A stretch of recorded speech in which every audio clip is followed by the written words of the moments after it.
समाला जुले सभी को नमस्कार। और सबसे पहले तो मैं आज के जितने भी मीडिया सदस्य यहाँ पे आए हुए पधारे हुए हैं सभी को मैं स्वागत एवं आप सभी लोगों को धन्यवाद करना चाहूँगा। तो आज के केंद्रीय बौद्ध विद्या संस्थान के क्षेत्र कल्याण समिति की ओर से ये प्रेस कॉन्फ्रेंस आयोजित करने के पीछे का लक्ष्य जो है वो केंद्रीय बौद्ध विद्या संस्थान में जितने भी समस्या है उन्हें कई सालों से नज़रअंदाज किया गया है, उन सारी चीज़ों को लोगों के समक्ष रखने के लिए हमने इसको विशेषकर इसी मुद्दों को हम हाईलाइट करेंगे। तो सबसे पहले मैं पूरे इस मुद्दों मेन मुद्दों को रखने से पहले मैं थोड़ा इतिहास पे जाना चाहूँगा, क्योंकि मुझे लगता है कि केंद्र बौद्ध विद्या संस्थान क्या है, क्यों है, किस लिए है, कहाँ है, ज़्यादातर लोगों को जानते नहीं होंगे। मुझे ऐसा लग रहा है जिस तरह से हमें इस संस्थान को नज़रअंदाज किया जा रहा है। तो केंद्रीय बौद्ध विद्या संस्थान को स्थापित किया था 1959 में कुशोक ग्याल्ट्रास बकुला जी और हमारे देश के प्रथम प्रधानमंत्री पंडित जवाहरलाल नेहरू जी ने। तो उस दौरान इस संस्थान को विशेषकर लद्दाख की अपने भाषा, लद्दाख की अपने संस्कृति, कल्चर हेरिटेज को प्रिजर्व करने के लिए इस संस्थान को बनाया गया है और ये अभी भी चल रहा है। और इसका पूरा इतिहास 50-60 साल का इसका इतिहास रहा है। तो जैसे कि अब ज़्यादातर लोग ये जानते हैं कि पिछले साल हमने 2 महीने स्ट्राइक किया था, क्योंकि उससे पहले 2020 में हमने एक पीस पोसेशन किया था जिसमें हमने CIBS को 2016 को ये डीम्ड टू बी यूनिवर्सिटी का स्टेटस दिया गया था। उसके बाद इस संस्थान में जितने भी UGC rules and regulation implement होना चाहिए था वो नहीं हो पा रहा था। सरकार की ओर से ढीलेपन, कर्मचारी जितने भी हमारे CIBS के एडमिनिस्ट्रेटिव की ओर से भी ढीलेपन, हर जगह इस संस्थान के विषयों को नज़रअंदाज करते हुए देखकर हमने पीस पोसेशन किया था। उसके बाद उन्होंने ये उस दौरान तो एकदम से कोविड का वो था कि हम बच्चे पीस पोसेशन किए, फिर हम वापस भी चले गए थे। फिर उसके बाद भी कुछ हुआ नहीं, तो हम 2021 में हमने 2 महीने का वो किया था, फिर भी कुछ आया नहीं। तो सबसे बड़ी बात मुझे यह लगता है कि 2022 में जिस तरह से हम लोगों के साथ नाइंसाफ हुआ और केंद्रीय बौद्ध विद्या संस्थान के साथ नाइंसाफ होना मतलब पूरे लद्दाख के साथ नाइंसाफ होना, ये मैं मानता हूँ। आप लोग ये इसको स्वीकार करें या ना करें, आप लोग इसको माने या ना माने, लेकिन हम केंद्रीय बौद्ध विद्या संस्थान को एक लद्दाख के सबसे महत्वपूर्ण संस्थान मानते हैं। अगर इस संस्थान के विद्यार्थियों के साथ, इस संस्थान के भविष्यों के साथ, इस संस्थान के वर्तमान में जो अगर नाइंसाफ हो रहे हैं तो पूरे लद्दाख के साथ नाइंसाफ मैं मानता हूँ। तो आप लोग परेशान हो जाओगे जिस तरह के नाइंसाफ हमारे साथ हुआ, और हालांकि मुझे लगता है कि ये हमारे साथ ही नहीं पूरे लद्दाख के साथ हुआ है। सबसे पहले जब हमने 2021 में 2 महीने का हमने प्रोसेस चलाया, धरने पे बैठा, उस दौरान हमारा यही डिमांड रहा है कि UGC रूल्स एंड रेगुलेशन इसमें इम्प्लीमेंट हो और हमारे 12वीं तक के जितने भी बच्चे हैं विद्यार्थियों को एक्रेडिट सर्टिफिकेशन का डिस्ट्रीब्यूशन हो। ये हमने 2 मुद्दे रखे थे। दोनों ही किया तो थे, कुछ थोड़ा बहुत कुछ किया था, ये हर कोई जानते हैं। जैसे कि आप लोग देख सकते हैं कि हमारे JTN MP जी के टाइमलाइन आप लोग चेक करिएगा और फेसबुक में आप लोग हर चीज़ मिल जाएंगे कि कैसे क्या उन्होंने किया है। सबसे बड़ी बात यह है कि पहला रहा कि केंद्रीय बौद्ध विद्या संस्थान को वाइस चांसलर देना। हालांकि हर कोई जानते हैं कि केंद्रीय बौद्ध विद्या संस्थान में वाइस चांसलर का पोस्ट क्रिएशन नहीं था, पोस्ट क्रिएटेड नहीं था, फिर भी वाइस चांसलर आए। चलो ठीक है, कैसा आया, कहाँ से आया, कब आया पता नहीं। जिस दिन हमने प्रोटेस्ट किया रातों रात एक VC आया और हमने वेलकम किया, क्योंकि चलो ठीक है कोई तो आ रहा है इसको देखने के लिए, हमने वेलकम किया था। लेकिन बाद में हमें यह पता चला कि ये VC जो है सिर्फ 6 महीने के लिए था एडिशनल, और जिस दिन उनका कार्यकाल जो खत्म हुआ था वो सीधा वापस आ गए इंचार्ज डायरेक्टर पे और डायरेक्टर के थप्पा लगाने शुरू कर देते। और हमने उसी दिन हमने क्या किया, अंदर ही हमारे CIBS में प्रोटेस्ट किया। और ये सबसे बड़ी बात है कि मुझे लगता है कि JTN खुद बेवकूफ़ बने थे, केवल हमको तो बेवकूफ़ बनाया था, मोदी सरकार ने उसको भी बेवकूफ़ बनाया, अपने चेले को बेवकूफ़ बनाया। मैं सच कह रहा हूँ। बात रहा दूसरे बात मैं ये कहना चाहूँगा कि एक्रेडिट सर्टिफिकेशन का डिस्ट्रीब्यूशन उन्होंने क्या बताया, बहुत ही बड़ा उसको उन्होंने सफलता माना। हालांकि मैं पूरे लद्दाख के वासियों से आज मैं ये इस मंच से मैं ये कहना चाहता हूँ कि ये किसी नकली सर्टिफिकेट से कम नहीं है। आप लोग हैरान हो जाएंगे ये बात सुनकर कि सर्टिफिकेट का डिस्ट्रीब्यूशन डेट ऑफ एग्जामिनेशन से डेट ऑफ जो इशू करते ना उसका डेट पहले था। सुनकर परेशान हो जाएंगे। और इसीलिए मैं कह रहा हूँ कि उस दौरान क्या हुआ था, MP सर ने भी इसको बहुत जोरों शोरों से और उनके जितने भी चेले हैं उन्होंने उनको फैलाया था, वाह वाह MP जी आपने ये किया वो किया। ये भी सोच सकते हैं कि मोदी सरकार केवल हमें ही नहीं MP को भी बेवकूफ़ बना रहा है, खूब CC को भी खूब बेवकूफ़ बना रहा है, और हम केंद्रीय बौद्ध विद्या संस्थान के बच्चों के बारे में तो फिर आप क्या कहें, ऐसा हालत रहा है। और दूसरी बात मैं ये कहना चाहता हूँ, अभी जिस दिन हमने 2 महीने का स्ट्राइक किया, बाद में हमारे उसके बाद vice chancellor incharge vice chancellor आए तो उन्होंने 1-2 काम किया जिस पे मैं उन्हें बहुत ही बधाई देना चाहता हूँ कि मैं थैंक यू भी करना चाहता हूँ उन्हें।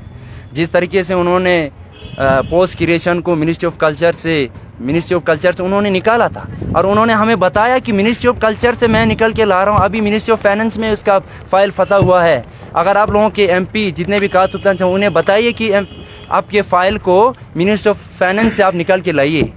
लेकिन बहुत खुशी की बात ये भी रहा है कि हमारे बैद्यनाथ लाभ जी के नेतृत्व में ये भी निकल के लाए थे, और ये सच है, ये हम खुश हैं और उन्होंने ये काम भी किया है। और दूसरी बात यह है कि जैसे फाइल आए, पोस्ट क्रिएशन हुआ, पोस्ट क्रिएट हुए और इसका इंटरव्यू होना था। इंटरव्यू क्या, उसके लिए हम वो एडवर्टाइज किया था। एडवर्टाइजमेंट के बाद उन्होंने ये बताया कि केंद्रीय बौद्ध विद्या संस्थान को किस प्रकार की VC चाहिए, आप क्राइटेरिया बताते हैं, एलिजिबिलिटी बताते हैं। तो केंद्रीय बौद्ध विद्या संस्थान के वाइस चांसलर के लिए जिस तरह से क्राइटेरिया चाहिए वो, हालांकि पिछले हमारे गेशे कुंचवांदू जी और हमारे पहले AO सर और हमारे वांचू दुर्जे निगी जी, उनके कार्यकाल में यह रहा कि केंद्रीय बौद्ध विद्या संस्थान के लिए अलग से VC का होना बहुत ज़रूरी है। तो इस VC को व्हाट काइंड ऑफ क्राइटेरिया इसको चाहिए था, वो हाई कोर्ट से इसको अप्रूव करके लाए थे। ये सुनने में आ रहा है, लेकिन हमें एकदम से ये पता नहीं कि मुझे लगता है कि जो भी हम कह रहे हैं फिलहाल हमें थोड़ा थोड़ा पता चल रहा है, और हर चीज़ पता चलने भी नहीं देते हर कोई, और हम अपने हिसाब से थोड़ा बहुत बताते हैं। ये हुआ था। लेकिन जब हमारे बैद्यनाथ लाभ जी आए थे उन्होंने इस क्राइटेरिया को बदल दिया गया। आप लोग देख सकते हैं, चेक करिएगा, मिनिस्ट्री ऑफ कल्चर के जितने भी पोस्ट है, जितने भी एडवर्टाइजमेंट होते हैं वो देख लीजिएगा आप लोग, हमसे बेहतर आप लोग वहीं से पता चल जाएंगे। उस क्राइटेरिया को बदल दिया गया था। तो आप सोच सकते हैं कि हमारे जितने भी यहाँ पे लीडरशिप है उनका सोच इस केंद्र बौद्ध विद्या संस्थान के प्रति कितने गंदे सोच है। इस संस्थान को बदलने क्या वो चल रहा है, अभी करियर चल रहे। देखिए ना, हम VC को क्या कहते हैं, VC को विजनरी हम कहते हैं। तो अगर उसका क्राइटेरिया हम बदल के किसी और को बिठा देंगे तो आने वाले कल में ऐसा VC रहकर भी हम क्या करेंगे, ये सोचने की बात है। बहुत आप लोग सोचिएगा ये। और ये थोड़ा सा बात हुआ, फिर बाद में हमारे और रिसेंटली हमारे प्रेसिडेंट न्यू हमारे रिशफल हुए SWC का, फिर हमारे प्रेसिडेंट अचोस मानला जी CC के सामने गए। तो CC से उन्होंने बताया कि हम यहाँ पे आपसे मिलने आए हैं क्योंकि हम केंद्रीय बौद्ध विद्या संस्थान के मुद्दों को लेकर बात करना चाह रहा था। उन्होंने ये बताया कि कौन सा CFS की कौन सा मुद्दा, कौन सा प्रॉब्लम, ऐसे जवाब मिला CC की ओर से। हालांकि ये कान, मैं तो स्कूल में बैठा था, ये बात सुनकर ना मेरा खून खौल रहा था, इतना बेवकूफ़ कैसे हो सकते हैं। और आप लोग सोचिएगा कि आज मैं नाम ले रहा हूँ, मोदी सरकार कितने बेवकूफ़ बना रहे भाई, हालांकि हर किसी को बेवकूफ़ बना रहे। आप लोग ये भी मत सोचेगा कि CC को तो मोदी सरकार के हर कोई स्कीम के बारे में पता होगा, हर चीज़ पता होगा, ऐसा नहीं है। CFS को इतना बेवकूफ़ बनाया कि CC को पता नहीं कितना बेवकूफ़ बनाया। कैसे बनाया? CC ने बताया कि CFS का कौन सा इशू बता रहे थे, हालांकि CFS we are facing same issues, same problem that we have been facing from 2016 से हम लेकर। And it is very sad to know that the issues of CFS are still up in the air. No decision have been made in the favor of this institute so far. मैं ये कहना चाहता हूँ कि our so-called exuberant leader like JTN and CC, whoever, they are incapable and they are unable to face the pressure by the higher authorities. मैं हिंदी में भी कहूँगा, ये उच्च स्तर के जितने भी तनाव है ना वो झेल नहीं पा रहे। ऊपर जाके हाँ से हाँ मिला के वापस आ रहे हैं, हाँ से हाँ मिला के वापस। ऐसा राजनेता हमें कतई नहीं चाहिए, सच कह रहा हूँ, बिल्कुल नहीं चाहिए। आज मैं थोड़ा राजनीति से बात कर रहा हूँ क्योंकि मैं मजबूर हूँ। मैं केंद्र बौद्ध विद्या संस्थान के स्टूडेंट इशू को लेकर पिछले 3 साल से मैं काम कर रहा हूँ। 3 साल से मैं सोच रहा हूँ, हालांकि मैं हर समय उसको ध्यान नहीं दे सकते, लेकिन जिस दिन 2020 से मैं उसके बारे में सोचता रहा हूँ, लेकिन बाद में यही पता चला कि हमारे जितने भी ये जोशीला लीडरशिप है ना, वो आगे जाके हाँ से हाँ मिला के आते, ये स्पष्ट है। ये जान लीजिएगा, पूरे लद्दाख वासी में कह रहा हूँ आज, कोई बड़ी बात नहीं। जिस तरह से हम पूरे जेटीएन को वाह वाह करके वो करते हैं, चलो ठीक है, उन्हें कुछ काम किया, जहां जहां उनकी तारीफ करना तो हम खूब करते हैं, उस पर कोई कसर नहीं छोड़ते। लेकिन सीएबीएस के मामले को लेकर उनका कुछ भी नहीं चला। मैं कह रहा हूँ पिछले साल वाइस चांसलर, इससे पहले का वाइस चांसलर के बता रहा हूँ, एससीसी अप्रूवल तक, मतलब एडवांस स्टेज तक पहुंचे थे, कैंसिल हो गया वो। अभी जो वाइस चांसलर आ रहे हैं वो पूरा आगे से प्रोसेस होकर अभी अंत तक आने वाला है। अभी पता नहीं ये कब कैंसिल होगा, ये सच कह रहा हूँ। ये आप लोग समझिएगा, बहुत ज़रूरी है। और साथ ही साथ मुझे ये लगता है कि केवल उन पर ही दोष ठहराना अच्छा नहीं है। केंद्र बौद्ध विद्या संस्थान के एडमिनिस्ट्रेशन का भी बहुत बड़ा इसमें, इस संस्थान को पूरे बिगाड़ने में बहुत बड़ा योगदान रहा है। साथ ही साथ एमपी सर, सीसी, मैं ये परेशान हो रहा हूँ कि हमारे जितने भी काउंसलर्स हैं, वो लोग चुप क्यों हैं? जब हम ऐसे राजनीति की बात करते हैं ना, उन्हें लगता है कि ये गंदा राजनीति करते हैं। हमारे ऊपर सवाल उठाता है, तू राजनीति क्यों करता है? आज मैं today I am going to clear this 3 misconception that our politician have. ये ट्रम्पोजरतले उन्हें लगता है कि राजनीति करना बुरी बात है। मैं आपको कहूंगा, अगर राजनीति करना इतना ही बुरी बात है तो आप अपने आप को राजनीति में इतना बुरा साबित करने में क्यों रुचि रखते हैं? स्पष्ट है ये। और दूसरी बात है कि उन्हें लगता है कि राजनीति करना बहुत आसान है। अगर इतना ही आसान है तो केंद्र बौद्ध विद्या संस्थान को अभी तक खाली क्यों रखा? आप लोग राजनीति में तो किसी को भी उठा के राजनीति में बिठा देते हैं। मैं कह रहा हूं भाई, किसी को भी उठा के राजनीति में बिठाना, ये सरासर लद्दाख की पूरे राजनीति का अपमान है। इसीलिए तो केंद्र बौद्ध विद्या संस्थान जैसे महान विश्वविद्यालय, महान संस्थानों का हम राउंड टेबल मीटिंग बुला नहीं सकते। राउंड टेबल मीटिंग नहीं बुला सकते। हर कोई बैठ के इस मुद्दे को वो करने में कोई रुचि नहीं रखते। पता ही नहीं उन्हें, बेचारे कुछ पता नहीं। और ये कह रहा हूं। और तीसरा सबसे बड़ी बात जो हर समय ये लोग हमारे ऊपर थोपते, ये है कि बच्चे राजनीति नहीं करना चाहिए। Student should not be involve in politics. सबसे पहले मैं ये बताना चाहूंगा, चलो ठीक है, आप लोगों के नजरे से जिस तरह से पॉलिटिक्स को देखते हैं, हम उस नजर से नहीं देखते हैं। I haven't any idea what does politics what means, मुझे पता नहीं इसका। लेकिन जब हम कहते हैं ना राजनीति, Hindi the word itself give us so many positive waves. सच कह रहा हूँ, ये बहुत जरूरी है हमें समझना। अगर बच्चे राजनीति नहीं सीखेंगे, बच्चे राजनीति में इन्वॉल्व नहीं होंगे, तो आने वाले कल में कौन चलाएगा? वो हिंदी में एक शब्द होते जो स्वयंभू होते, ऐसे निकल के थोड़ी ना आते। मैं ये इसी सिचुएशन को मैं फेस करके आ रहा हूँ। उन्होंने बताया तू राजनीति करता है, ये करते वो करते, मत करो। किसी ने वहां धमकी, यहाँ धमकी, परेशान हो चुका हूँ मैं। इसीलिए आज मैं ये बात कह रहा हूँ। इस साल मेरा सीएबीएस में लास्ट ईयर है, मैं निकल के जाऊंगा। आफ्टर दैट मुझे मौका मिले या ना मिले पता नहीं, लेकिन आज मैं खूब कहूंगा। यह बात रहा सॉरी। अब इसके बाद रहा है कि अच्छा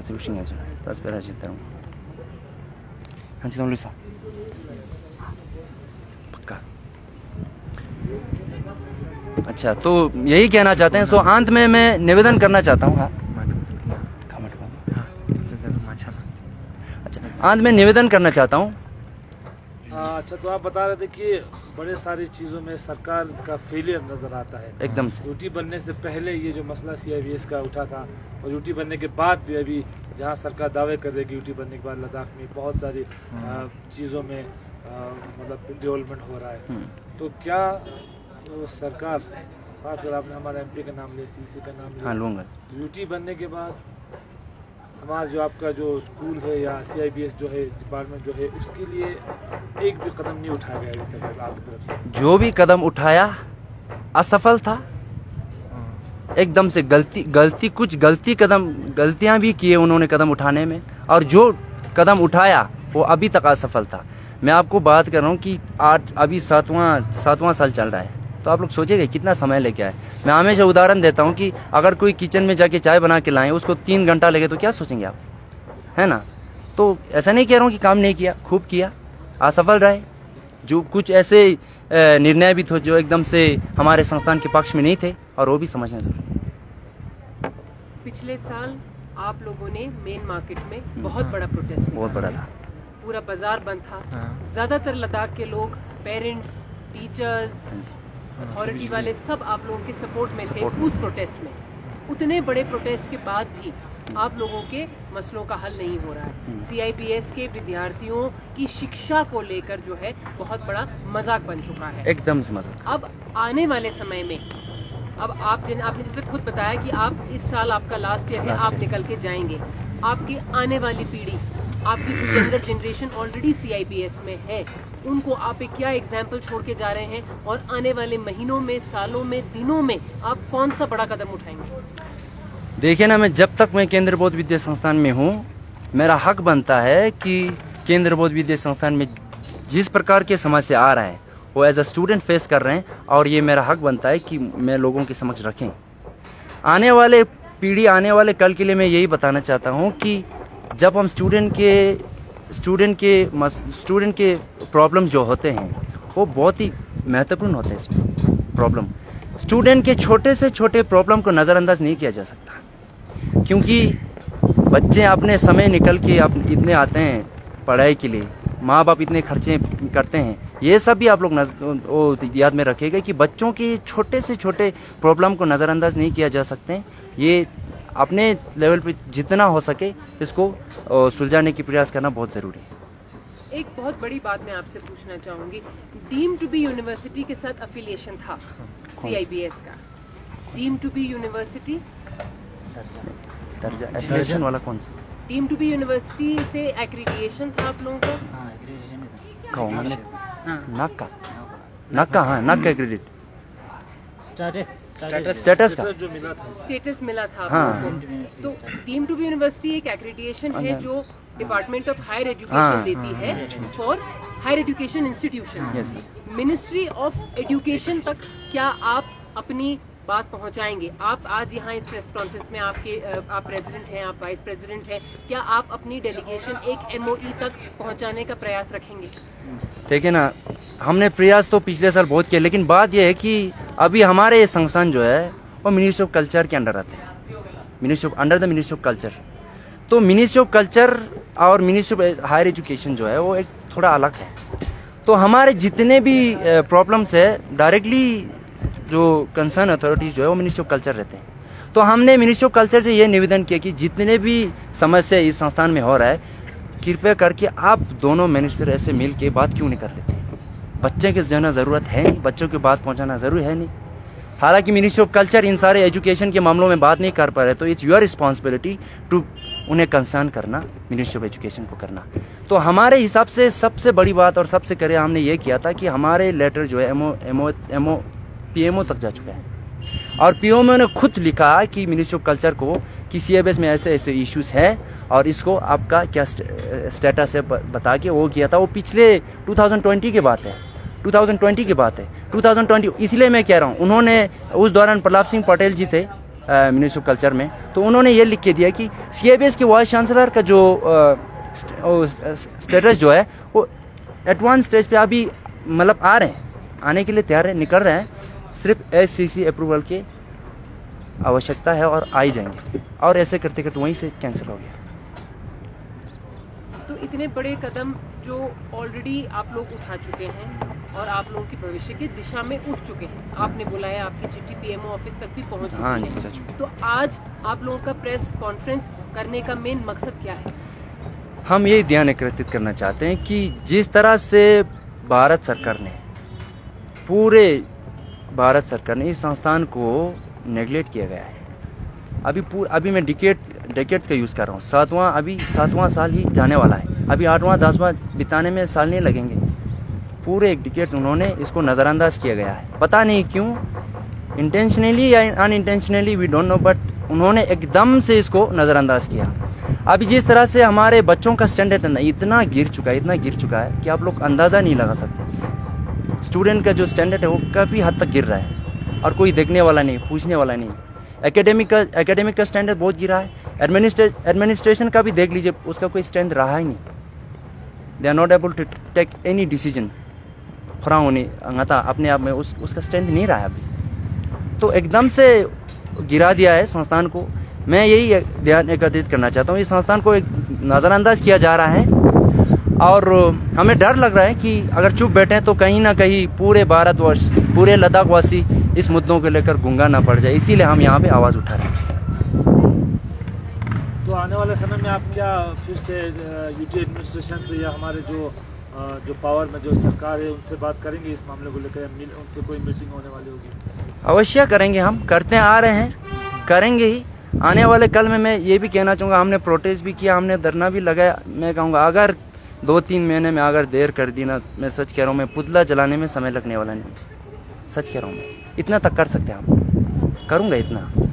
अपने हक मांग रहा है और जिस तरह से जितने भी उपाय हो हमने करके देख लिया, और इन फ्यूचर अगर कंप्लीट नहीं होना मैन बाजार में जाके पुतला जलाऊंगा भाई, सच कह रहा हूँ, इतना हम कर सकते। क्या उन लद्दाख वासियों को कहना चाहेंगे जो आपको देख रहे, क्योंकि काफ़ी समय से आप एक मार्केट में आपने प्रोटेस्ट किया, एयरपोर्ट पे आप गए, आज यहाँ पर इससे पहले भी बड़े सारे प्रेस कॉन्फ्रेंस, तो लद्दाख के जो हमारे जो व्यूवर्स है, जो पेरेंट्स है, जो बड़े बुजुर्ग हैं, उनके लिए क्या मैसेज रहेगा? सबसे पहले तो मैं अभी मैं लद्दाख से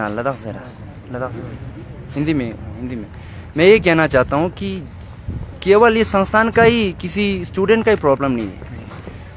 जितने भी पूरे लद्दाख में समस्या हो रहे, छोटे से छोटे समस्या को लेकर आप यहाँ आइएगा, क्योंकि मुझे लगता है कि अभी लद्दाख जो है हर एक क्षेत्र में, चाहे हम राजनीति के क्षेत्र में हो, चाहे हम शिक्षा के क्षेत्र में हो, चाहे हम स्वास्थ्य के क्षेत्र में हो, चाहे हम इंफ्रास्ट्रक्चर के क्षेत्र में हो, परिवारन के क्षेत्र में हो, हर क्षेत्र में हम पहली दूसरा कदम बढ़ा रहे हैं। और अगर यहाँ से थोड़ा सा चूक हुआ ना, फिर हर पूरे साल के लिए चुप हो जाएंगे। इसीलिए जैसा भी प्रॉब्लम है आप यहाँ आइए, लोगों के समक्ष रखिए। और सबसे ज़रूरी बात यह है, हम ज़्यादातर लोग क्या करते हैं, हम लोग वीडियोस वगैरह देखते रहते हैं, तो कृपया करके ऐसे वीडियोस को, ऐसे न्यूज़ को देखना बहुत ज़रूरी है, क्योंकि ये पूरे लद्दाख के भविष्य के बारे में है। आप लोग इसको टाइम निकल के हर एक न्यूज़ को देखना बहुत ज़रूरी है, यही कहना चाहता हूँ।